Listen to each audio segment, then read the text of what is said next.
साहब हम लोग को पढ़ना है साहब महाजन पद। हम लोग को क्या पढ़ना है? हाँ, अब ध्यान देगा, हल्ला बंद करेगा। हम लोग को पढ़ना है महाजन पद और बताया जाता है कि महाजन पद की जानकारी हमें मुख्य रूप से दो ग्रंथों से मिलती है साहब। एक अंगुत्तर निकाय, एक अंगुत्तर निकाय, एक अंगुत्तर निकाय और दूसरा हो गया साहब भगवती सूत्र। दूसरा क्या हो गया? भगवती सूत्र। तो हम लोग को पढ़ना है, हम लोग को पढ़ना है, ध्यान देगा, हम लोग को पढ़ना है महाजन पद। महाजन पद का उल्लेख मुख्य रूप से दो ग्रंथों में किया गया है, एक अंगुत्तर निकाय, दूसरा भगवती सूत्र। अंगुत्तर निकाय जो है ना, वो बौद्ध धर्म का ग्रंथ है। अंगुत्तर निकाय किस धर्म का ग्रंथ है? हाँ, ये बौद्ध धर्म का ग्रंथ है। लेकिन भगवती सूत्र जो है, हाँ, वो है साहब आपका जैन धर्म का ग्रंथ।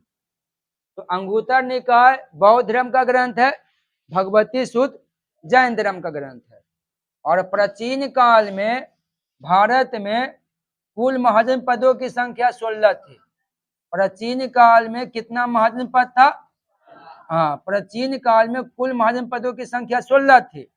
लेकिन इस 16 महाजन पद में हमारे बिहार में कितना महाजन पद था? तो हमारे बिहार में 3 महाजन पद था, जिसमें एक हो गया साहब आपका आंग, दूसरा हो गया बजी, बजी हो गया, और तीसरा हो गया मगध। तो इस 16 महाजन पद में ध्यान देगा, इस 16 महाजन पद में हमारा बिहार में कितना महाजन पद था? 3 था। एक आंग हो गया, दूसरा बजी हो गया, और तीसरा लीची मगध हो गया। हाँ हाँ, एक हो गया आंग, दूसरा हो गया बजी, तीसरा हो गया मगध। अब देखो, बारी बारी से हमको पढ़ना है, बारी बारी से पढ़ना है। तो सबसे पहले हम अंक के बारे में पढ़ेंगे, सबसे पहले हम अंक के बारे में पढ़ेंगे साहब। तो हमको अंक का एक परिचय दिया जाए, अंक का एक परिचय दिया जाए, वो कहाँ है, तो उसके आसपास में क्या क्या है। तो अगर ये अंग महाजन पद है ना, तो इसका चौहद्दी एक बार देख लीजिए, इसका चौहद्दी देख लीजिए। तो देखो साहब, दायां हाथ क्या होता है? पूरब होता है। बायां हाथ क्या होता है? पश्चिम होता है। और ऊपर में क्या होता है? उत्तर होता है। और नीचे क्या होता है? दक्षिण होता है। यही ना चौहद्दी है। अब देखिए, आंगराज के पूरा में एक चंपा नदी थी। आंगराज के पूरा में क्या था? चंपा नदी थी। और आंगराज के उत्तर में गंगा नदी बहती थी। उत्तर में क्या था? गंगा नदी था। और आंगराज के पश्चिम में आपका मगध था। आंगराज के पश्चिम में क्या था? मगध था। और दक्षिण में जंगल था साहब, क्योंकि ये राजमहल की पहाड़ी का आप नाम सुने होंगे। यहाँ से झारखंड स्टार्ट हो जाता ना, तो झारखंड जंगली इलाका न था। तो दक्षिण में क्या था? जंगल था, वन था।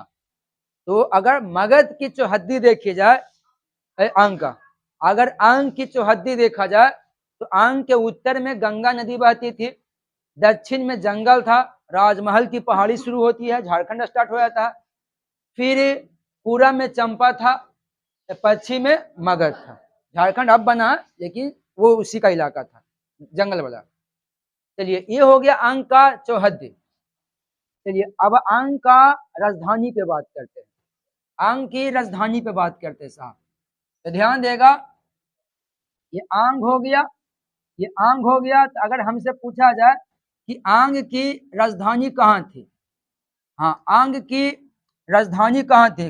राजधानी, आंग की राजधानी कहाँ थी? तो आंग की जो राजधानी थी ना, वो थी चंपा। आंग का राजधानी कहाँ था? चंपा था। अब देखो, ये जो चंपा है ना, चंपा का प्राचीन नाम, चंपा का प्राचीन नाम क्या है? तो चंपा का प्राचीन नाम है मालिनी। चंपा का प्राचीन नाम क्या है? मालिनी। मतलब जिसको आप चंपा कह रहे हैं ना, पहले वो मालिनी के नाम से जाना जाता था। और सवाल है कि चंपा का वास्तुकार कौन है? वास्तुकार का मतलब चंपा का डिजाइन कौन दिया है? तो चंपा का वस्तु का अर्थ था साहब महागोविंद। महागोविंद, देखो महागोविंद चंपा का डिजाइन दिया है और महागोविंद ही राजगीर का डिजाइन दिया था। तो राजगीर का और चंपा का वस्तुकार एक ही आदमी है, वह महागोविंद। लेकिन सवाल है कि सर जब हेन सॉन्ग, ये चीनी यात्री हेन सॉन्ग है, जब चीनी यात्री हेन सॉन्ग का हम किताब पढ़ते हैं तो उस किताब में चंपा को क्या कहा गया है? तो हेन सॉन्ग ने अपनी पुस्तक में चंपा को चिन्ननपो कहा है, चिन्ननपो कहा है। क्या कहा है? हाँ, हेन सॉन्ग ने अपनी पुस्तक में चंपा को क्या कहा? चिन्ननपो कहा है। और देखो कोई भी राजधानी हो, हर राजधानी की अपनी एक योग्यता होती है साहब। अब आदमी का योग्यता होता है, अब ये मुंबई भी फेमस है आज के डेट में, पटना भी फेमस है, हर किसी की अपनी अपनी पहचान है।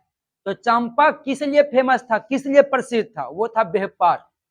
यानी चंपा के प्रसिद्ध होने का कारण, चंपा किस लिए प्रसिद्ध था, किस लिए प्रसिद्ध था? तो चंपा था व्यापार के लिए प्रसिद्ध। किस लिए प्रसिद्ध था?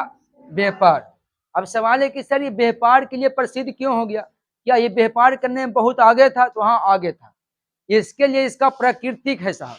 प्राकृतिक यह है कि ये था गंगा नदी, ये था गंगा नदी, और गंगा नदी के ही तट पे चंपा था। याद रखिएगा, गंगा नदी, वो चंपा नदी भी छोटा मोटा नदी है, बड़ा नदी नहीं था। तो गंगा नदी के ही तट पे चंपा था। और देखिए यहाँ से आदमी गया साहब बंगाल की खाड़ी में, अब बंगाल की खाड़ी से म्यांमार हो गया, अलग अलग कंट्री हो गया, अलग अलग एरिया हो गया। उस समय में जाकर थोड़ा थोड़ा व्यापार करता था। तो चंपा के जो लोग थे वो भारत में भी व्यापार कर लेते थे और भारत के अलग अलग एरिया में भी व्यापार कर लेते थे। तो अंतरराष्ट्रीय स्तर पर यह व्यापार करता था। तो चंपा का प्रसिद्ध होने का सबसे बड़ी कारण क्या है? तो चंपा को प्रसिद्ध होने का सबसे बड़ा कारण है व्यापार। कोई दिक्कत? क्या हुआ जी? कट के ढेर का ऊपर कट गया था, सर हो गया ना, थोड़ा सा कटा था। ये देखो कह रहा है कि चंपा को प्रसिद्ध होने का मुख्य कारण क्या था? व्यापार। तो चंपा किस लिए फेमस था? व्यापार के लिए। तो चंपा से इतना सारा क्वेश्चन आपका बन सकता है। अब देखो फिर से बोल देते हैं, अंग की राजधानी कहाँ थी? और चंपा का प्राचीन नाम, और चंपा का वस्तुकार, लेकिन यही महागोविंद और किसका डिजाइन दिया है? राजगीर का। यानी राजगीर और चंपा का वस्तुकार एक ही आदमी है, वह है महागोविंद।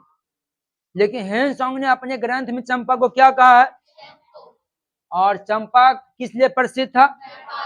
व्यापार के लिए। हो गया ना? चलिए अब आगे आइएगा, अब आगे ध्यान दो साहब।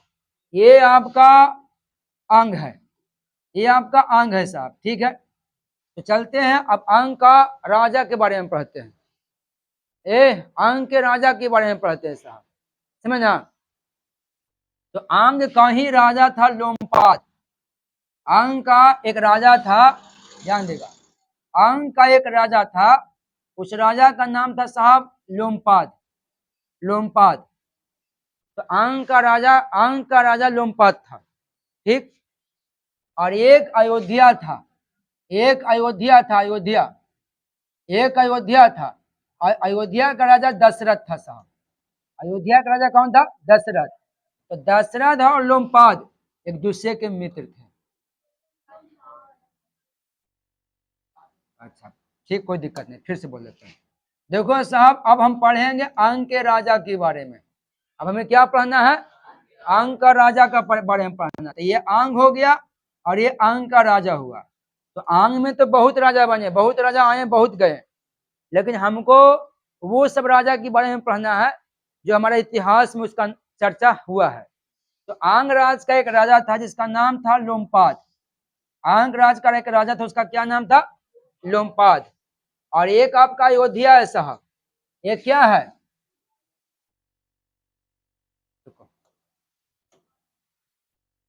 आंग राज का एक राजा, उसका नाम क्या है? लोमपाद।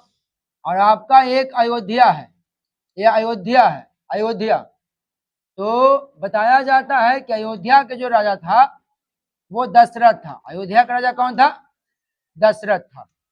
तो आंग राज का राजा लोमपाद था और अयोध्या का राजा दशरथ था।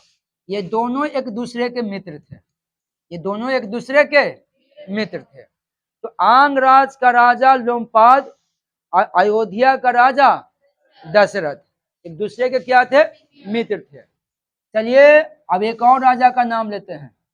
कर्ण का नाम सुने होंगे आप, समझे ना। महाभारत जब देखिएगा ना, महाभारत, तो महाभारत में कर्ण का नाम आता है ना। तो महाभारत सीरियल में या महाभारत जो ग्रंथ है, उस ग्रंथ में कर्ण का नाम आता है। तो कर्ण अंग का ही राजा था। अब वैसे भी महाभारत देखिएगा तो उसमें बताया जाता है कि कर्ण को अंग दान में दिया गया था। तो अंग राज का राजा कौन था? कर्ण था। तो आप एक चीज समझ लीजिए साहब, महाभारत में जो कर्ण जो लड़ रहा था ना, वो बिहार से था। आपको समझना पड़ेगा। बाकी सब कहाँ के था वो तो अलग अलग बात है, लेकिन महाभारत में जो कर्ण लड़ाई लड़ रहे थे, वो कर्ण कहाँ से थे? हाँ, बिहार से थे। और वो आंग राज का राजा थे। अब आंग हमारा बिहार में था। चलिए अब दिमाग में चल रहा है कि सर आंग राज का राजा था, आंग हमारा बिहार में था, तो बिहार में कहाँ था आंग? तो आज के भागलपुर और मुंगेर, आज के भागलपुर और, हाँ, मतलब क्षेत्र की बात करते हैं कि आज बिहार का कौन सा क्षेत्र पहले के अंग हुआ करता था। तो आज का भागलपुर है ना, ये आज का हो गया भागलपुर, अब आज का मुंगेर। तो आज के भागलपुर, आज के मुंगेर महाभारत काल में अंग हुआ करता था। क्या हुआ करता था? अंग हुआ करता था। देखिए ये कर्ण जो है ना, जो कर्ण है वो आर्य शासक था, आर्य। अब वैदिक सभ्यता में आर्य पढ़ने के लिए मिलेगा। तो बताया जाता है कि अंतिम आर्य शासक कौन था? आर्य में अंतिम कौन था? तो अंतिम आर्य शासक कौन था? अंतिम आर्य शासक अंग का, तो अंग का अंतिम आर्य शासक था तितुश्री।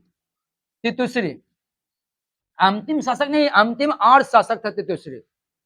लेकिन अंग का अंतिम राजा पूछे ना, अंग का अंतिम राजा, तो वो है साहब बृहदत्त। बृहदत्त, वीरदत्त नहीं है साहब, बृहदत्त है। तो अंग का अंतिम राजा था बृहदत्त। बताया जाता है कि जब बृहदत्त गद्दी पे बैठा था तो मगध नरेश बिंबिसार अंग पे आक्रमण कर दिया था। मगध नरेश बिंबिसार अंग पे आक्रमण किया था, अवांग को जीत लिया था और अंग को मगध में मिला लिया था। तो अंग को मगध में, पहले तो अंग का विलय, अंग को खत्म कौन किया? बिंबिसार किया। अंग को मगध में किसने मिलाया? बिंबिसार। और जब ये अंग मगध में मिल गया तो कहानी खत्म हो गई अंग का। और बिंबिसार ने अंग के गद्दी पर अपने बेटा अजातशत्रु को बैठा दिया, हो गया काम। तो ये आपका अंग महाजनपद हो गया साहब।